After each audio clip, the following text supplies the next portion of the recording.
If people think that they're never going to own a home, never going to be able to build wealth, it's a very human, natural reaction to say, well, I may as well enjoy myself. They don't invest.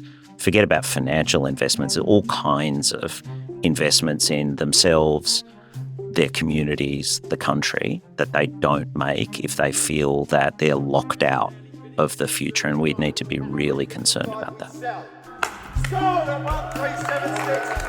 For generations of Australians, that sound was the ultimate goal, the Australian dream. Buying a property was your foundation and a ticket into the economy. But for a lot of young Australians today, it's not realistic. Some are leaning on the bank of mum and dad. Others have done the math and walked away. This isn't just a housing shortage. It's part of an intergenerational wealth gap. So if young people are finding it harder to buy assets, spend and invest, and wealth is tied up in older generations, what does that mean for our economy?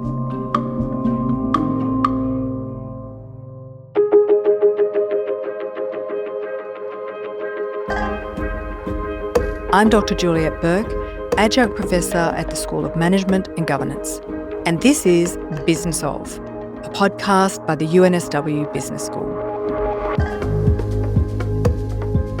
Richard Holden is Vice Chancellor's Professor and Chief Societal Economist at UNSW. Richard, for a long time, the roadmap was you get an education, a job, work hard, buy a house, and set yourself up for life.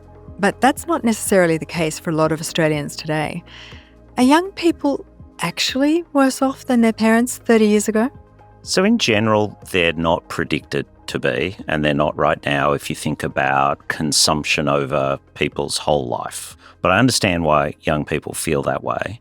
And I think the major driver behind that is the unaffordability of the housing market, particularly in major capital cities in Australia. There's another thing that's going on, which is life has become a little more delayed than it used to be. So the story you told is exactly the one that I remember, and to a degree I experienced. People are often taking longer in education of various different forms, post-secondary education often. People are delaying, if you like, marriage or household formation, as economists would call it, to later in life. And part of that is people live longer and aren't in as much of a rush. And so I think people sort of look at what maybe their parents' generation, where they were up to when they were 30 years old, and say, well, at 30, I'm not there. That's not necessarily a bad thing, and it's to be expected. But I think the compounding of I seem to be behind where my parents' generation were, and housing's really unaffordable. That double whammy makes people understandably feel how they do. And is it really unaffordable? I mean, how do we judge if something feels unaffordable, particularly housing? Yeah, it's a good question. So if you look at the price of housing compared to median incomes, or sort of middle of the income distribution, by that measure, which is a pretty good measure, I think, Sydney's the second most expensive city in the world behind Hong Kong. More expensive than London, New York, Los Angeles. Melbourne's fourth, Adelaide's ninth. So I mean, I got nothing against Adelaide. I like Adelaide. I've got a lot of friends who grew up in Adelaide. But if you told me that Adelaide was going to be in the top 10 most expensive cities in the world 30 years ago, I would have thought that that wasn't the world's best prediction. So, the median house in Sydney, if you earn in the top income tax bracket, so you earn more than $190,000 a year, you spent all your income on a mortgage, you wouldn't be able to afford it, and no one would give you one. So that gives you a sense of how hard it is. So how has that happened? Why are we in this situation where we are now? How do we get there? So it won't surprise you. Let me give you the cheap answer, the mechanical answer, the kind of arithmetic answer, which is house prices have grown a lot over the last 30-odd years or 40 years, and incomes haven't grown nearly as much. And there's a few reasons for that. So in the middle of the 1980s, Paul Keating as Treasurer under the Hawke Keating government deregulated the banking system, opened the banking system up to competition. And that brought in a whole lot of international banks. It forced the big Australian banks like Commonwealth and Westpac and NAB and ANZ to compete more, be more competitive. And that led to people being able to borrow a bit more than they could. And there were two big international capital accords, the so-called Basel Capital Accords, which regulate how much capital banks need to hold against different types of loans. And in the 1980s and in the early 2000s, these two big capital accords reduced the amount of capital banks needed to hold against residential homes. And that meant banks could lend even more against that stuff. Third big factor was that beginning in the middle of the 1990s, central banks around the world, including in Australia in 1996, were granted formal independence from government. So you've often heard people talk about the Independent Reserve Bank. Well, that really started in the 1990s. And they decided to target inflation and say, we're going to keep inflation in Australia between 2% and 3%. That kept inflation low, and that really reduced interest rates a lot, by as much as maybe 4 percentage points, which again almost doubled the amount of money people could borrow. So beginning in the mid-1980s and on through the 1990s, there was this massive explosion in the amount that people could borrow, and they put a lot of that into housing, in part because owner-occupied housing has no capital gains tax on it. Oh, so we're coming to the capital gains tax story. So maybe just walk us through that, because that seems to have had a major impact on affordability of housing in Australia. Well, not just affordability, the price of houses. So that's part of a pretty popular narrative, is that Peter Costello as Treasurer, with John Howard as Prime Minister, changed in 1999 the way that capital gains were taxed. So what used to happen is you used to be able to index the initial amount of your investment to inflation. So you wouldn't pay tax on the inflationary part, maybe 3% a year or something like that. And then you would pay capital gains at your full marginal tax rate, maybe 45, 47 cents on the dollar at the moment. Peter Costello introduced a system where he said that's very administratively clunky. So we'll stop the indexation, but we'll only make you pay tax on half the gains. So kind of halving the tax rate on capital gains, but taking away the indexation. For some investment, that turns out to be a wash. For some, it's a bit better. For some, it's a bit worse. But part of the narrative that's sort of taken hold is housing's unaffordable in Australia because of that capital gains tax discount. And it might be a small part of the puzzle, but it's hard to believe it's a very big part of the puzzle for a few reasons. One, it never applied to owner-occupied housing in the first place. That was always capital gains tax-free, the primary residence. So that didn't change. And as I say, there are all these other really major changes to the banking system going on in the exact same time period. So when I see a chart that says, look at when housing prices took off, firstly, it takes off 15 years before the Costello change to capital gains taxes. And secondly, there are all these other things going on. So I don't think it's a big part of the puzzle, and the most credible economic modelling suggests house prices might be maybe 2% lower if you'd make this change that we've just seen to capital gains tax.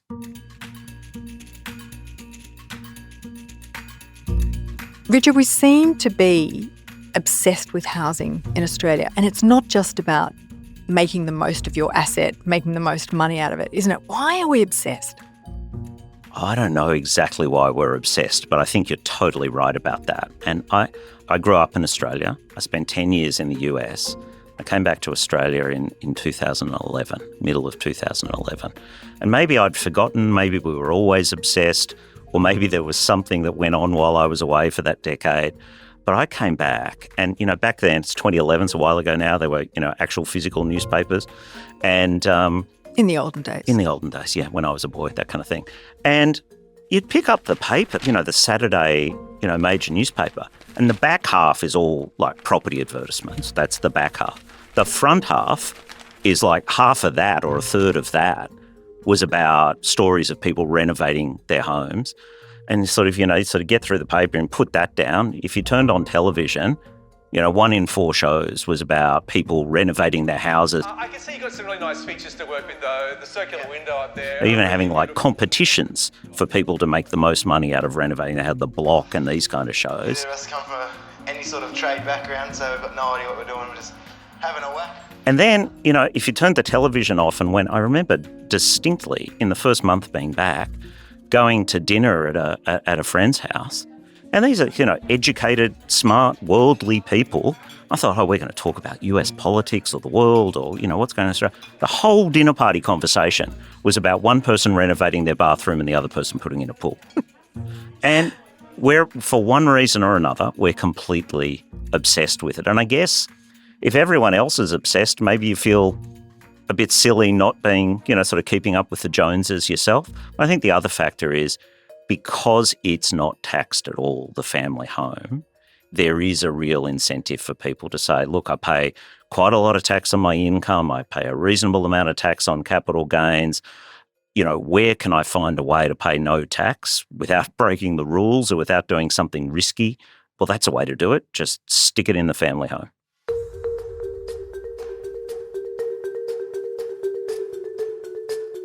So let's talk about intergenerational wealth.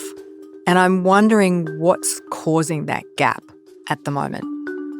Well, part of it really is the run-up in housing prices. So these measures of wealth that people come up with, and it's a fair enough way to do it, take account of all your assets, including if you own a home, your own home. And because there's been a big run-up in those things, you see that difference. The other thing is this life cycle change that we've seen with people doing things later.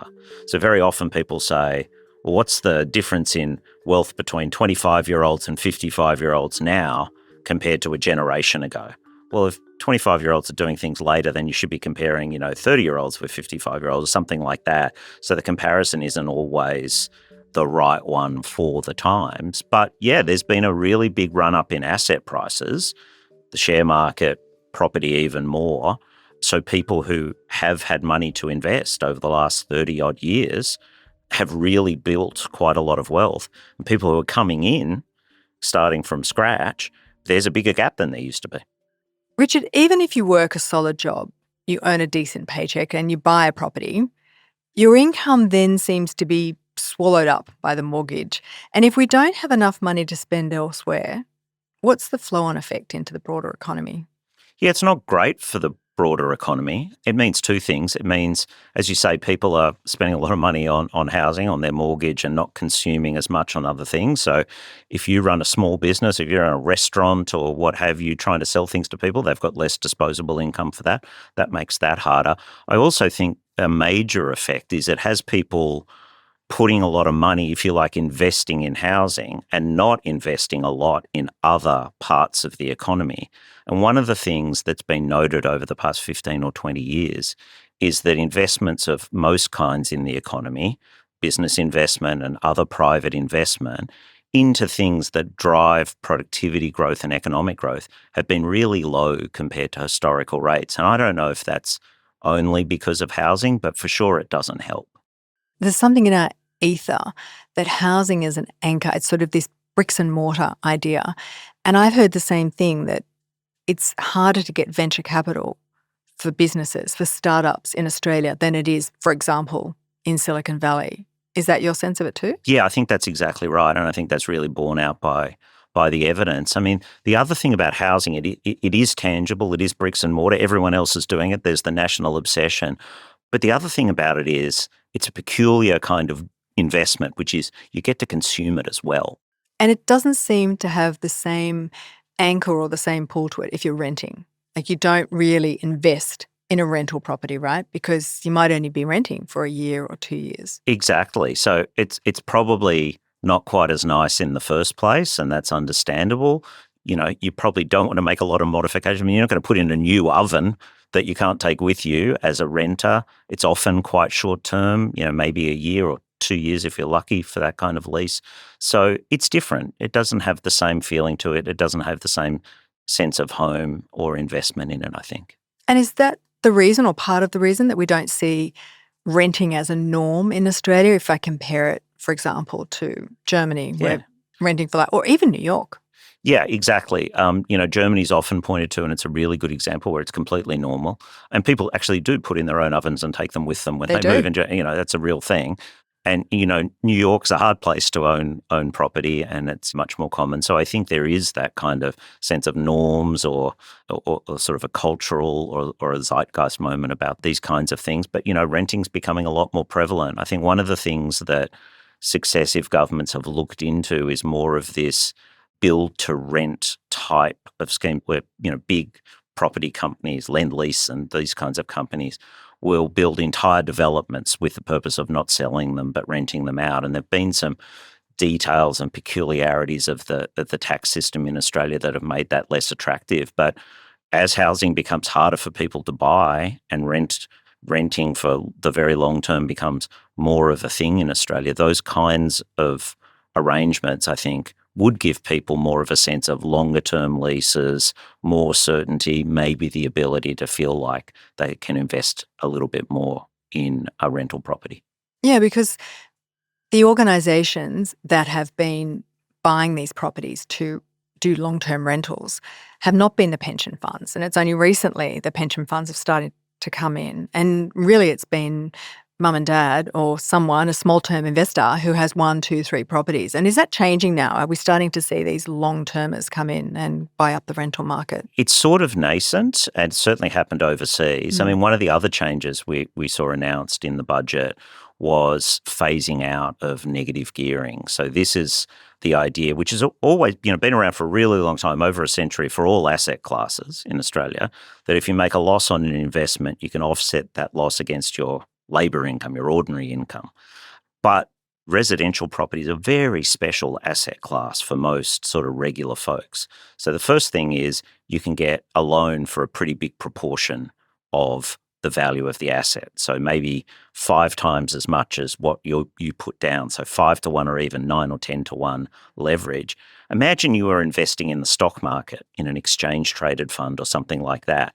You'd be lucky to be able to borrow any money. That's called a margin loan. You might get a little bit, but if you're someone earning, say, $100,000 or $120,000 a year, you're not going to get a big margin loan. And by the way, if the shares go down, you get a margin call that says, we're going to sell them for you and take the money back and you're going to lose your equity, or you've got to tip in more money. But that doesn't happen with residential property. So residential property has been this incredibly special asset class. And so people have negatively geared. And that's where you hear these stories about people on $120,000 a year with 3 investment properties. You kind of scratch your head about how that's even possible. It's been a real thing. As negative gearing gets phased out and only now allowed for new property investments, it might be that you get more of these, pension funds and institutional investors coming into that market and fewer of the mums and dads in that market.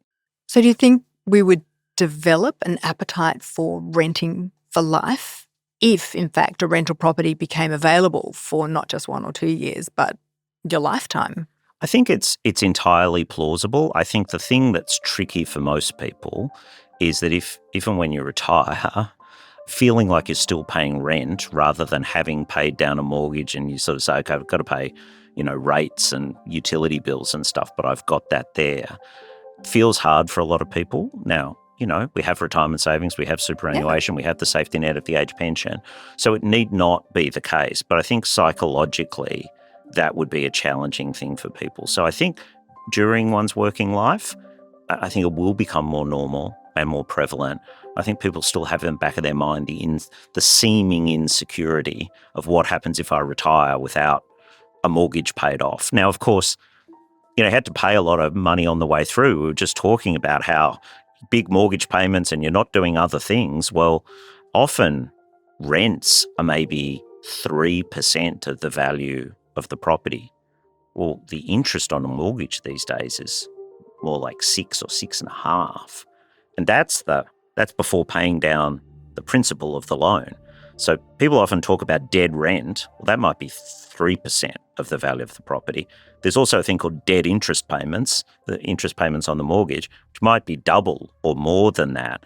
So I think people need to think about it on a more apples to apples basis. But there is this psychology. I mean, you hear that phrase, dead rent. That's a phrase a popular phrase for a reason. And people don't always sort of think through the appropriate comparison. Just to follow on from what you were saying then, there is this idea that what I'm trying to do over my life course is build a mortgage-free asset, and then I will spend my superannuation or my savings on a healthy lifestyle, a lovely lifestyle. Yeah, travel, grandkids, that kind of stuff, right? Right. And so the retirement system itself was built around that idea because, how much you are supposed to need in retirement is founded on, well, you own your own house, so therefore you only need $70,000, $80,000 a year or something like that.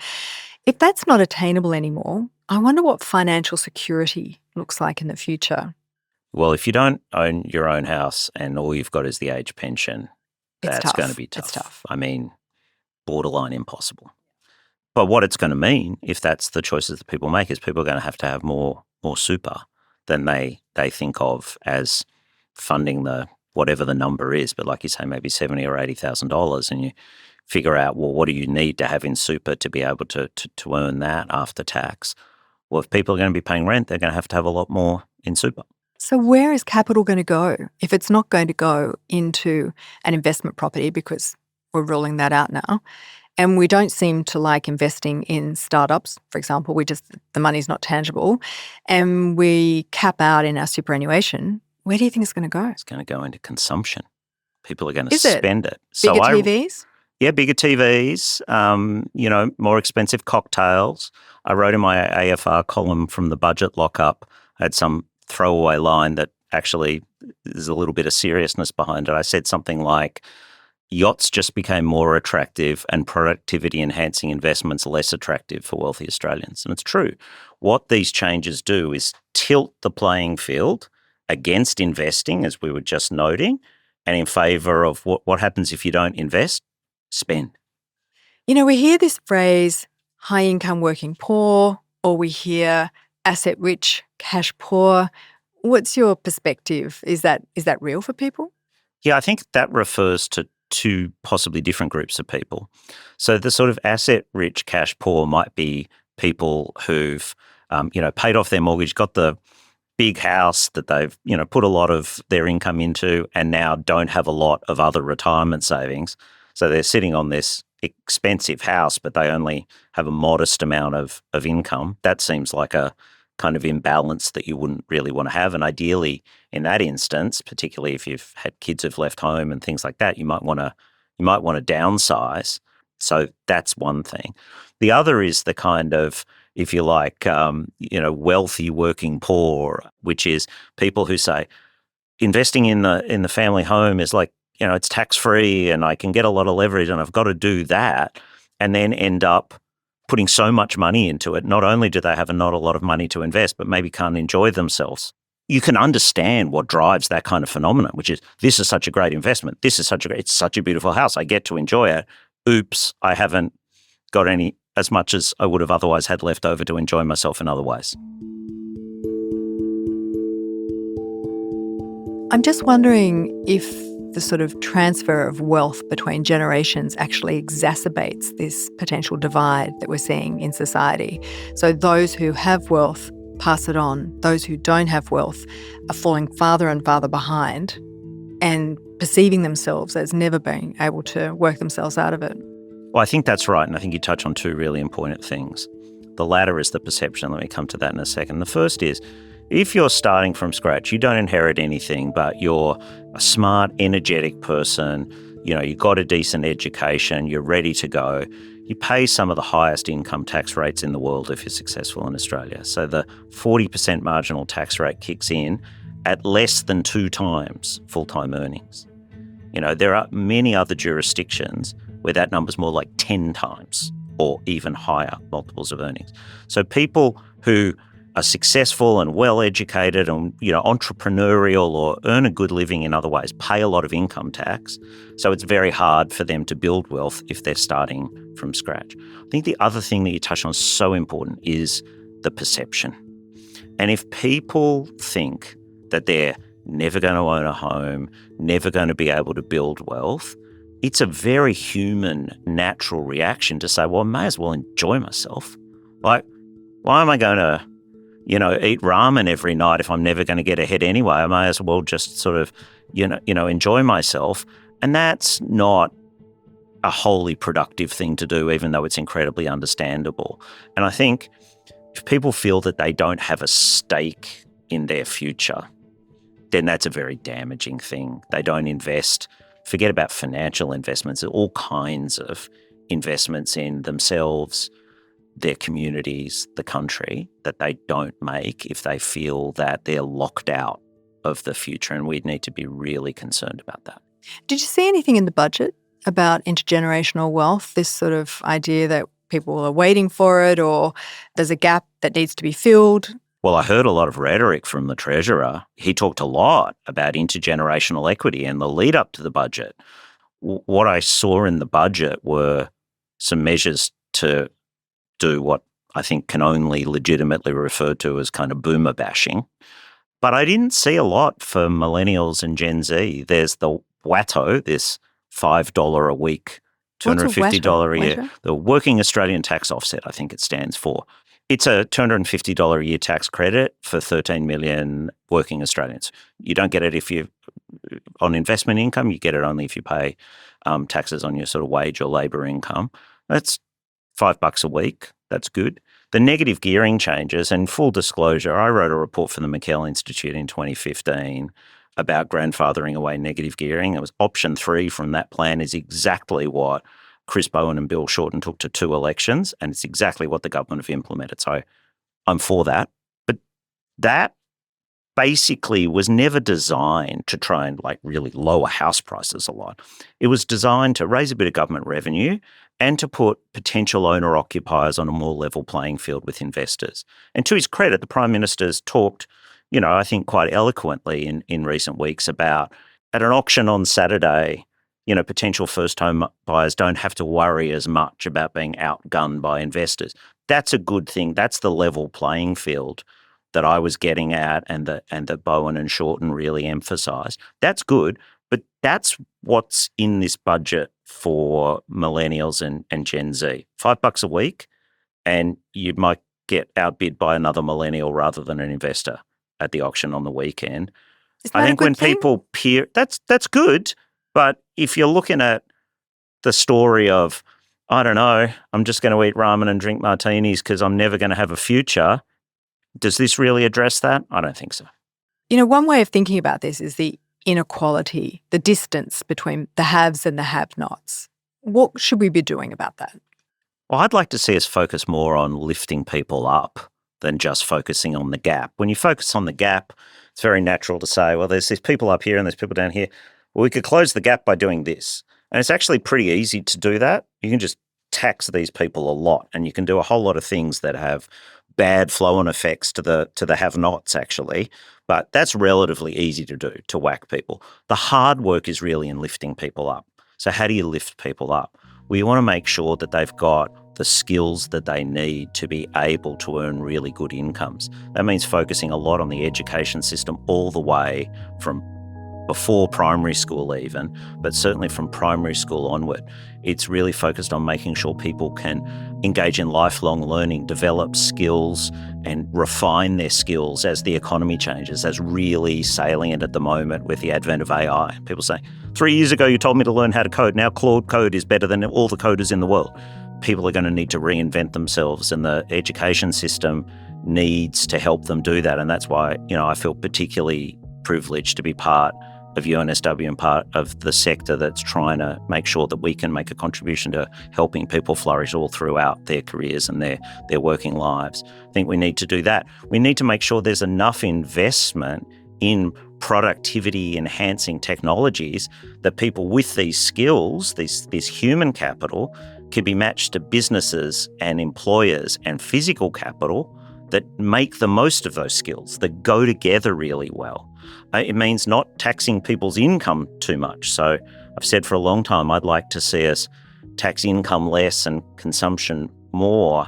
And we're a real outlier compared to the average OECD or advanced economy. We get about twice as much of our government revenue from taxing incomes and about half as much from taxing consumption as the other average advanced economy. That makes it a lot harder for people at the bottom to lift up. So the hard work from government, from society, from all the different centres of energy that can help lift people up, I think should be much more focused on that. So I'd prefer we talked less about the gap and more about what we can do to help those, toward the bottom really move up.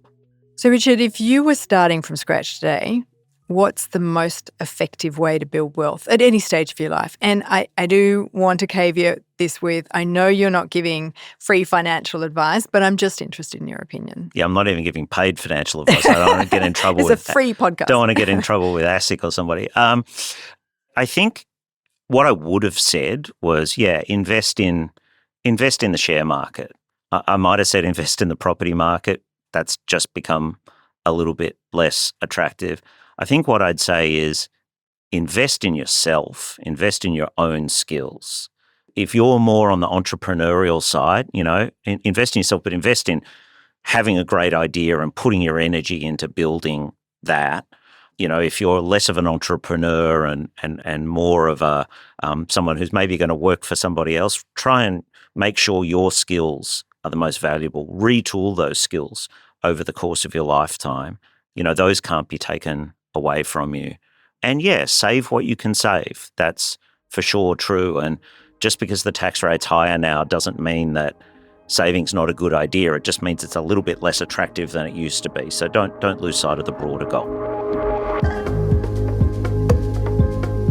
That's UNSW Vice-Chancellor's Professor and Chief Societal Economist, Richard Holden. If you want to hear more about how businesses are tackling the housing crisis, listen to our episode with UNSW Professor Philip Oldfield. This whole kind of spectrum of indirect impacts on businesses, which is going to make it challenging. And we know in Sydney, for example, the housing crisis costs the economy $10 billion a year. So it is not just a social crisis, it's a productivity and economic crisis as well. You'll find the link in the episode description. The Business Of is brought to you by the University of New South Wales Business School, produced with Dead Set Studios.